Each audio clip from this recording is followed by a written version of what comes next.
Welcome back, everybody, to your daily update on the state of Corel Galen again. Yes, I have finally started to read Fall of Light. I'm kind of excited. I've managed to read the first two chapters, and that's what we're going to talk about for today. I wanted to do this yesterday, but then I was kind of busy.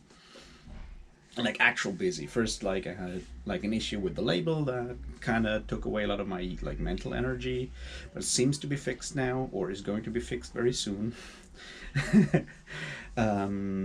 And then I had to do some actual work, like work in a way, which meant watching a lot of movies and talking about it. But you know, anyway, I'm now going to read Fall of Light. We're going to do like 2 chapters today, 2 chapters tomorrow, and so forth. So we're going to be done with book 1 at the end of the week, and then we'll see how far we can get next week with more of it. There's probably going to be some Black Company stuff in between as well, but you know. Anyway, let's start, shall we? Cheers.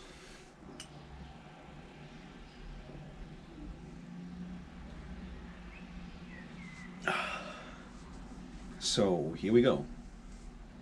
Fall of Light is almost twice the size of Forge of Darkness, so I expect it to be slower, deeper, or I don't know, or just like plain longer. We'll see. What first stuck out is kind of the is it a prologue?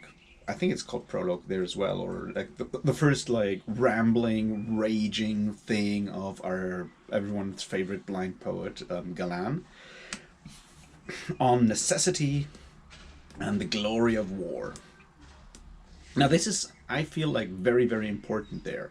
There's a lot of like important stuff there. That being that there is no glory in war. And we obviously have that whole thing in poetry. We've had it in poetry for a long time with a lot of like poetry, praising heroes and glorifying heroes and war and battle and all these very manly things about it and whatnot. It has been around forever. And obviously there have always been a few poets that were not as enamored by war as others, but it really kind of became more of a thing, I feel, around the end of the first World War, around the Great War, like 1918, 1920. You have like people that come back and are poets that survived the war in the trenches, and they write poems about it. Like, I guess the most famous one is probably the one that takes that old Roman saying, whose author I can't remember right now because it was on the tip of my tongue a minute ago, and now I'm lost for words there. But the saying obviously is the dulce et decorum est per patria mori, pro patria mori. But the poem Dulce et Decorum Est is a very brutal and honest like talk about the horrors of war. Another poet at the time, one who's near and dear to my heart for all kinds of other reasons. I wrote a lot of like a few or like a couple of like very interesting poems about his experience in the war. Was obviously Robert Graves, the author of, among other things, also I, Claudius, Count Belisarius, a ton of other historical novels, and the magnificent folly that is The White Goddess. And I plan to reread The White Goddess and maybe have us have like a ramble about The White Goddess. If that's something you might be interested in, let me know in the comments. It's magnificent, I'm saying that. Oh, and I just remembered, like, the original, like, Dulce et Decorum as saying stems from Horatio. So we've cleaned that one up as well. Glad my memory isn't fully fucked. Anyway, so the recognition of the horrors of war and the fight against the glorification of war that has been undertaken by poets for ages as a part of the propaganda of war is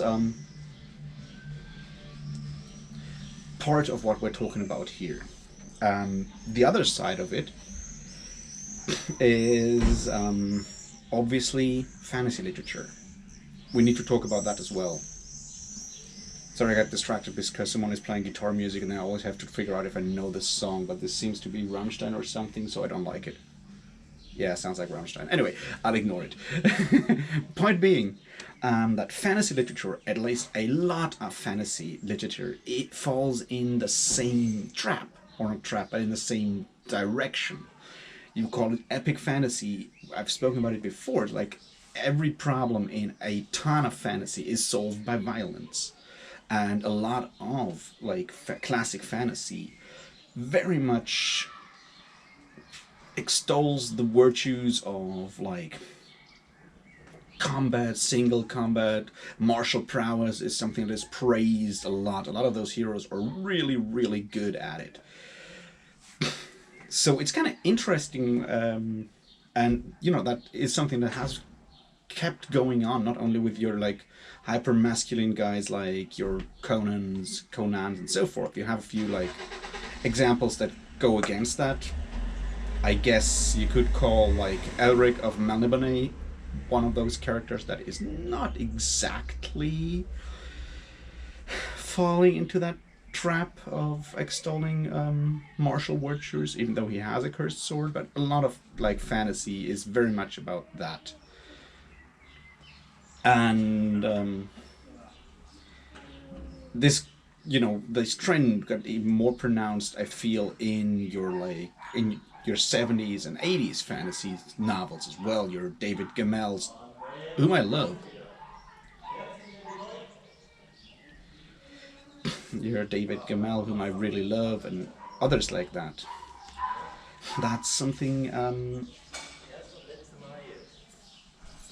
that we really see a lot of in fantasy, and to tell us that war is in fact gruesome, cruel, horrible, and full of atrocities. Violence is not exactly something to be proud of, something to celebrate. To see that in these opening lines by our poet,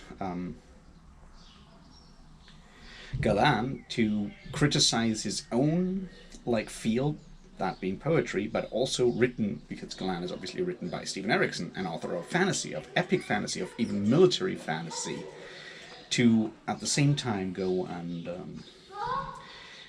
also make these statements should tell us something about the field of epic fantasy. Because as we know, Corel Galen is heading into civil war. It kind of started already in Forge of Darkness, but it's certainly going to be more of a thing now in Fall of Light.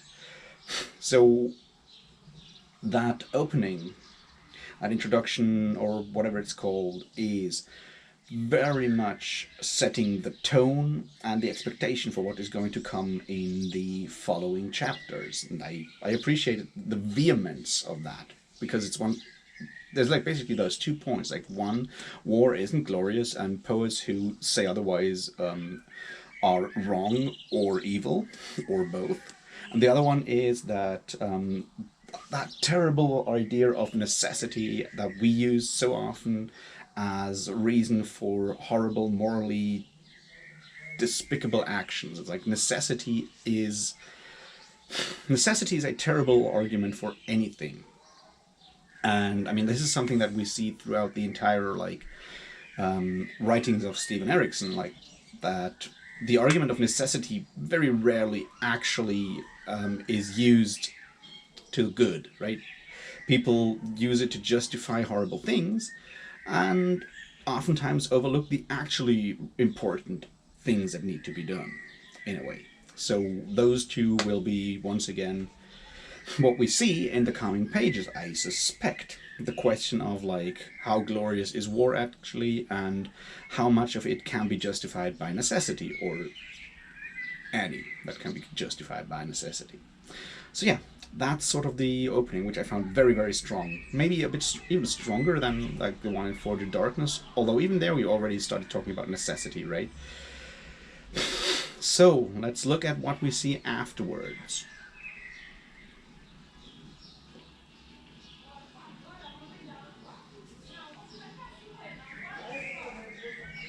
Alright, first chapter is mostly about a battle and perspectives, and I like the way that we see a large part of it out of the eyes of Rina, that being that girl from For the Darkness who seduced or was seduced or whatever by Osirk to get under the protection of Urisander, and is now apparently being a, or playing at, I guess this is like the interesting thing, has chosen to live the life of a camp follower in the mildest sense, by which I mean a prostitute. And we see her like thinking about how that is kind of the only thing she can do there. We have like some very interesting thoughts on like why she is doing this, and that there is, at least for her, and this is, I feel like, the important message there, like her act of giving herself into that role of prostitute was a deliberate choice. She didn't have to do that, right? She does it anyway, and that's all well and good, or maybe not. And we're going to talk about, I guess we'll hear more about her motives for that later on, but it's a deliberate choice for her. It's not as it is so often, and this is what we see there, like in her reflection on like how the other camp followers treat her. For those people, it is not a choice.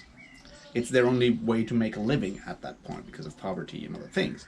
So, yeah, it is a deliberate choice, which once again is the same thing with the upcoming battle between the Wardens under Ilgast Rend and Urisander's Legion. And that battle, because that battle is sought deliberately. It's not like the Forlkan war, like that everyone is talking about, or the Jellic war, where people had no choice, because it was like the Teist had no choice.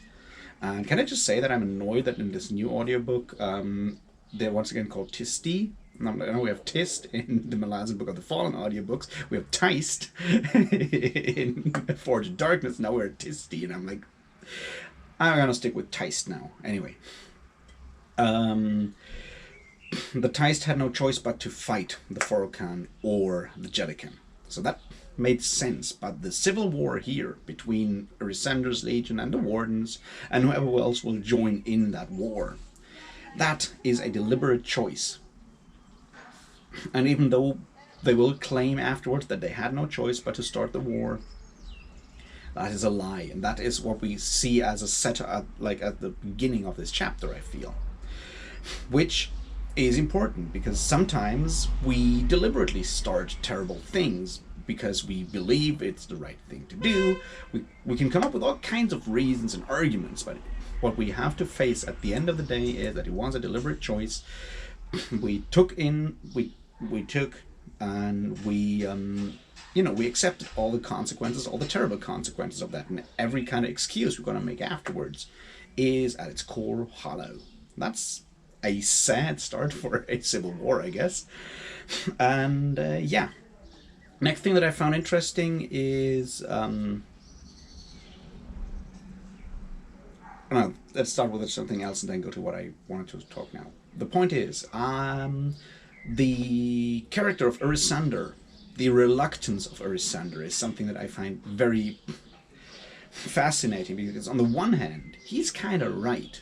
I mean, he's looking for justice. He is not exactly, but his passivity has led him to a situation where his nominal servant and underling, Hanral, has plunged the entirety of Corel Galain into a civil war, and Urisander is still holding to all kinds of notions that prevent him from actually taking, action and so solving these issues. And this is once again an important aspect, right? That the idea of honor, ideas of honor, of justice, if held on to too stiffly, as you see it, for example, in people who are either who think of themselves as part of a long tradition, or people like Urisander who aspire to that kind of tradition in a way. they put those ideas like so and on such a rigid moral like fundament in a way that it is very easy for them to just cling to those instead of accepting reality and taking action. Once again, that's something that we see a lot of, like with conservatism with religion all over the place, and Urisander is basically doing the same for his with his like passivity, and we see the consequences of that because Hanral is, to put it mildly, a bastard. And we see a lot of that during this whole scene. So, what do I mean? What I wanted to talk about actually? And the sad part is, like, I guess we see a similar thing on the other side with Ilgast Rend as well, and we're going to talk about that in a minute.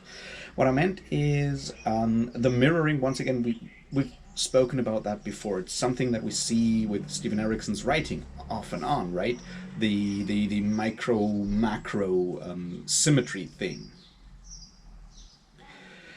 and one of those is obviously the battle, so to speak, battle between the girl and the boy on the hill of the prostitutes and children and so forth, where the boy throws a stone, egged on by apparently one of the women there, and then the girl attacks him and actually runs him down and kills him, which eerily mirrors the way that battle is set up with provocation and someone giving into that provocation and so forth.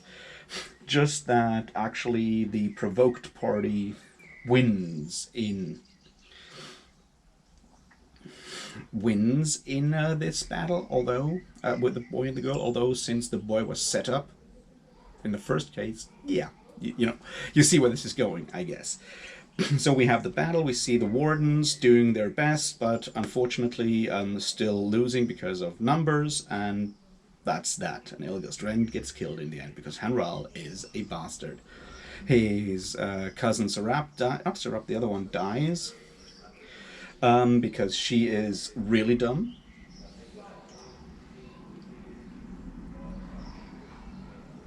Which, once again, something we've seen before with the Malazan books.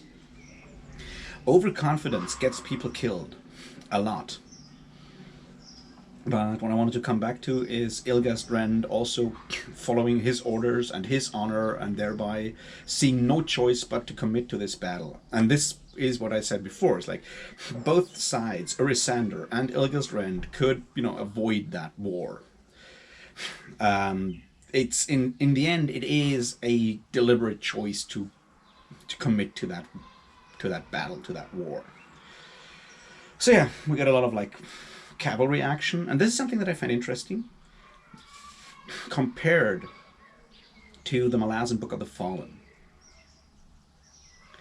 The way cavalry battles are waged within the Carcanas trilogy, we saw that at the end of Forged Darkness with the Houseblades against the Border Swords and all of that, right?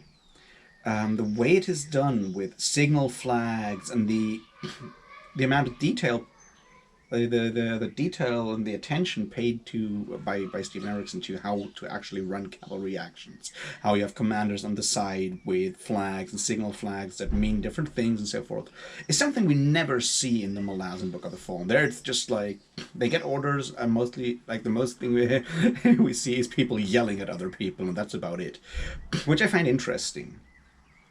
Maybe it's because they have like better magical communication or whatever, but I just like the fact that here the battlefield tactics or the communication is so much paid attention. Like so much attention is paid to the battlefield communication in the Carcanas trilogy.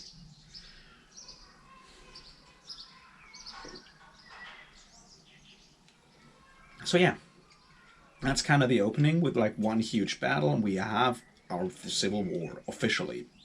And before that, we had like massacres and shit, cruel massacres, the poisoning of the Husk Legion, the murders at the wedding, all of that shit.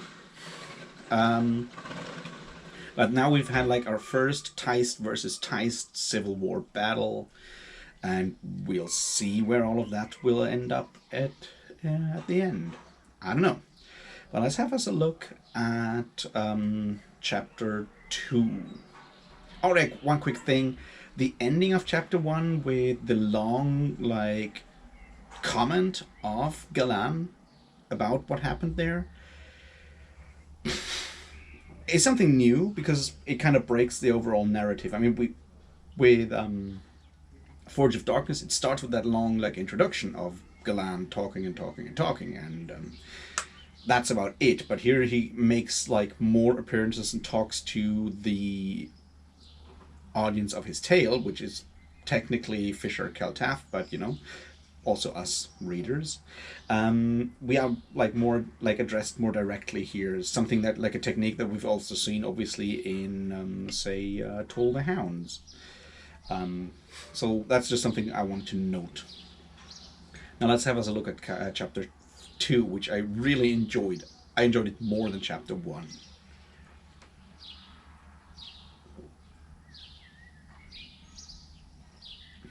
And chapter 2 has a very interesting structure that I enjoyed a lot. Chapter 2 is a chapter of dialogues. Now, there's a lot of talking going on, but it's more than that I mean. It's usually, almost exclusively, there's like very few scenes where it's not dialogues, where it's not two people talking to each other, which makes a lot of sense because at this point we have the entirety of Corel Galain split into two. We have the Taist Neosan with Father Light, and we have the Taist Andy with Mother Dark. And in this chapter we begin with two amazing guys whose names are Darathan, Dathanar, I think that's like his name, Dathanar and Prazek. And I appreciate something about that. Like they're like overall, like the way they are presented as the two guards on the bridge talking reminded me a lot of like classical theater. It's really classic theatrics, whether it's your Shakespeare or your Marlowe or whoever. It is very much, the idea of the comic gravediggers or the guardsmen. It's always like two people that are like ostensibly of the lower to middle classes, or like the servants or whatever, in whatever the situation you have there. And they are having a long discussion about the overall political situation, society, and so forth. And we had something similar, obviously, in Toll the Hounds with Scorch and Lev, but they were like much more slapstick and comedy, whereas those two now, Prazek and the other guy, Dathanar or whatever, I'll learn his name, I'm pretty sure,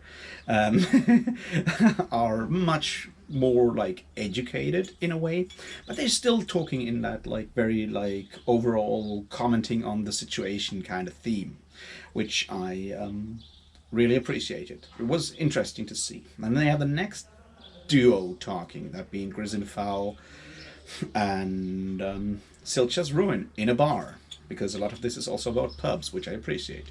While it's mostly Grisinfowl pontificating and Silcha's Ruin like giving a bit of answer, but once again, it's only two people talking basically about all kinds of things. Mostly the role of Grisinfowl as a protector, or whatever we may call his role as protector, which, it's kind of up in the air. Then we have later on, we have the conversation between Rise something. And I wonder if his title, Rise, will be the one that we later on have as like the king of the shake when we have those as well. But not just to watch, but something else. Not important right now. We have like him talking to the High Priestess, and it's once again those two talking to each other about the future, and they're making plans and trying to force Anomander Rake to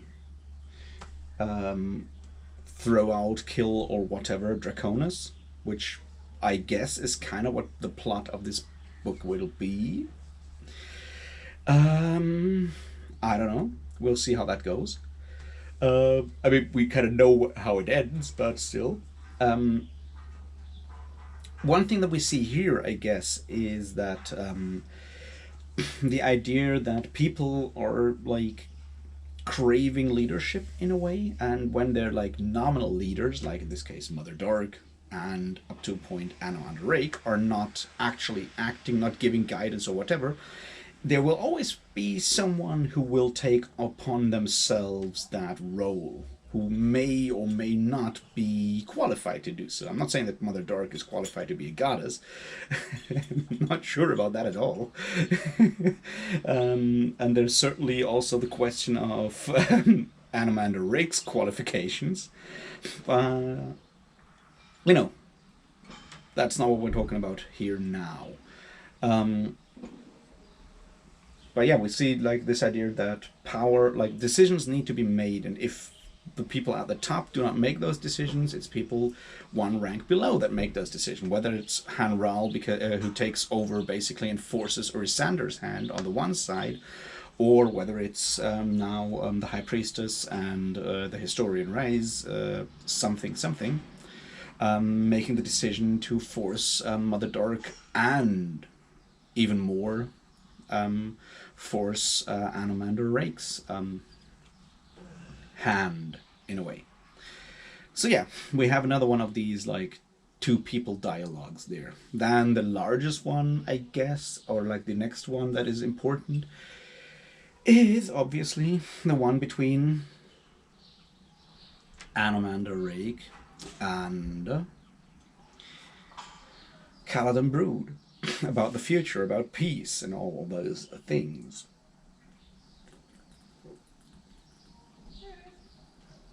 And we learned the new, like, Anomander gets his like new name, which will be Anomander Rake instead of Anomandaris Puraki and so forth.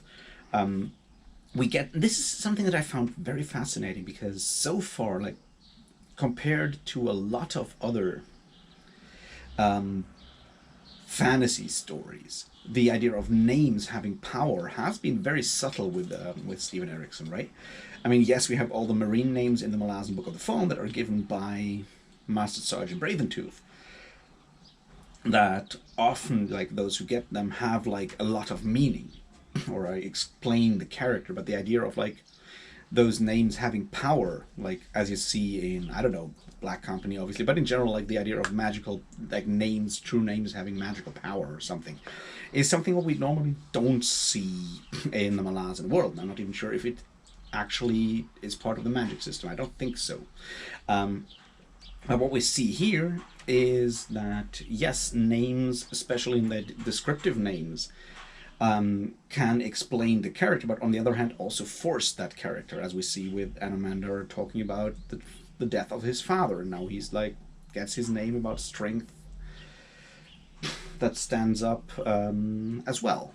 We'll see how that works with him, because we've heard he is strong, but strength, and there's like an interesting aspect there when he said like I don't feel strong, and Kaladin Brood says like most people who are truly strong don't feel strong at all.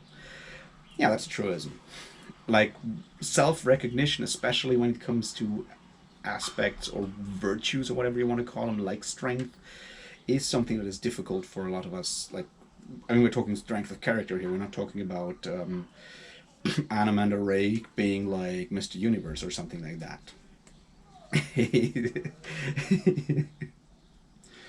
I mean, that's sort of the point there, but like to recognize character strength in oneself and accept it is something that I feel most people struggle with. And those people who think of themselves as strong characters probably mostly aren't. So yeah, having that thing there is certainly interesting. One thing that I found fascinating is the idea that when Kaladin Brood says, "I will not raise a monument to you, Anomander," and well, we've those of us who have read the end of Twelve the Hounds might think again about that. But yeah, so there's that going on as well. Then we end up with Colaris going down, finding our two opening guards and sending them to the Hast Legion, where we see things are beginning more.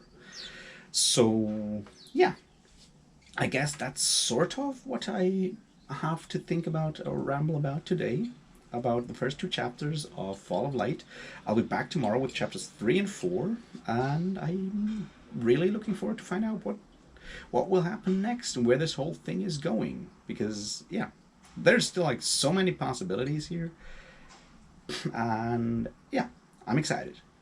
Anyway, let me know what you think. Like, subscribe, tell your friends to like and subscribe or whatever. And I'll be back with other stuff tomorrow or later today or whatever. Until then, cheers.